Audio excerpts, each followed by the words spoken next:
I'm Roger Hart. I'm a professor in psychology, geography, and social welfare at the Graduate School of the City University of New York. I coordinate a research group called the Children's Environments Research Group at that university. I was trained in geography, but I teach in psychology, but I feel most affiliated with the interdisciplinary field of childhood studies.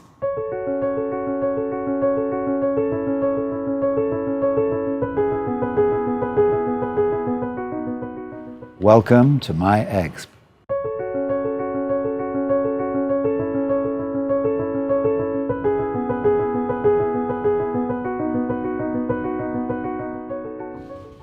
It's really good to see young people starting to become activists for the environment.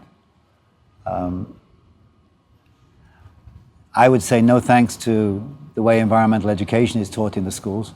It's coming from something else. It's coming from young people's listening to the news, to hearing very disturbing stories, and perhaps from powerful media.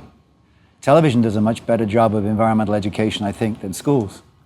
And so I think I'd like to say a few words about environmental education and why it's so poor and how it happened. You know, the environmental movement, often people say, began in 1972 with the World Environment Day.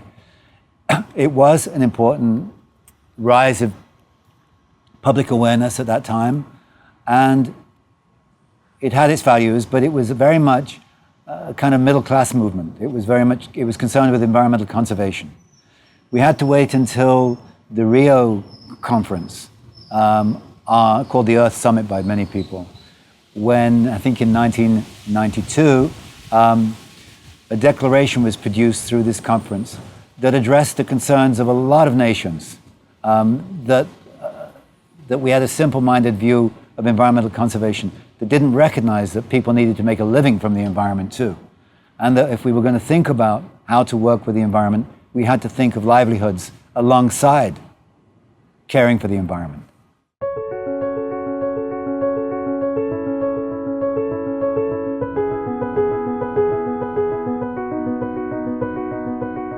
Schools are still organized around the natural sciences when it comes to environment usually, and so they're still addressing largely the green environment, and they're not taking on social justice issues in inequity of resources at all well.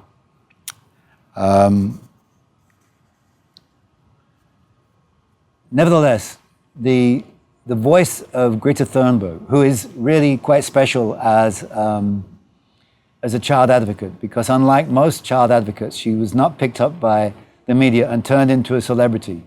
She is her own person, and she's free of that kind of manipulation. And I think she's been a very powerful instigator for many others because of it, because of a natural modesty that she has, and yet a power and passion about her ideas.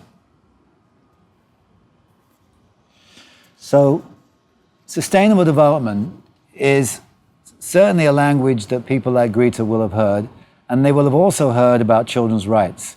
And if you put them together, you really can understand why there would be a lot of people wanting to go on strike in school.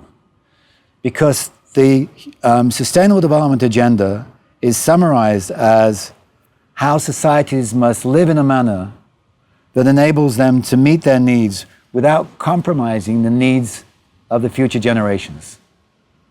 And so children, quite rightly, have a right to speak about what people are doing now, what adult decisions are doing now, to their rights now as children, and to their children's rights when they have kids.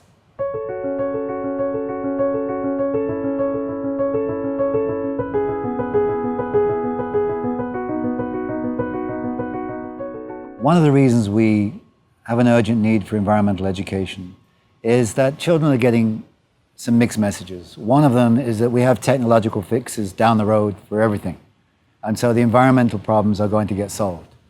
They're not convinced by that anymore. That's no longer grabbing everybody as a likely future. There's more fear than that.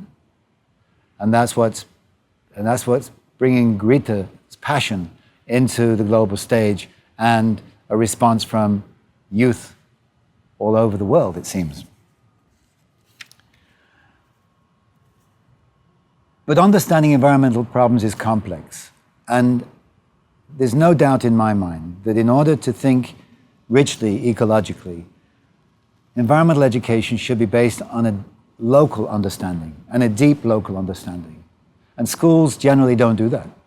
In fact, in many countries in the industrialized world now, children's freedom to explore is so reduced that they don't even learn outside of school much about their local neighborhood or their local town, or even in rural areas, they don't independently move very much. And then in the school, it's lockdown time for curriculum, for learning from the textbook about environment, which means learning about global problems again, not learning about local. So what we need is a radical change in the way schools deal with environmental education. They need to study their own school, first of all, as a microcosm of an environment that has impacts on children's lives.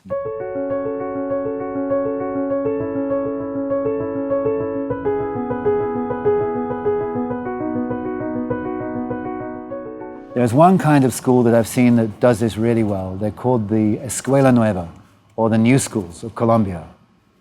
And they've existed now for 30 years as deeply democratic schools. They were established in the coffee-growing regions of Colombia because kids couldn't go to school every day. They had to work on the harvest. So they needed to create different kind of schooling. And they brought in experts from all over the world. And they finished up with a school that was project-oriented, was deeply democratic because these communities have local democracy that they believe in, and they wanted everybody to be involved in understanding that.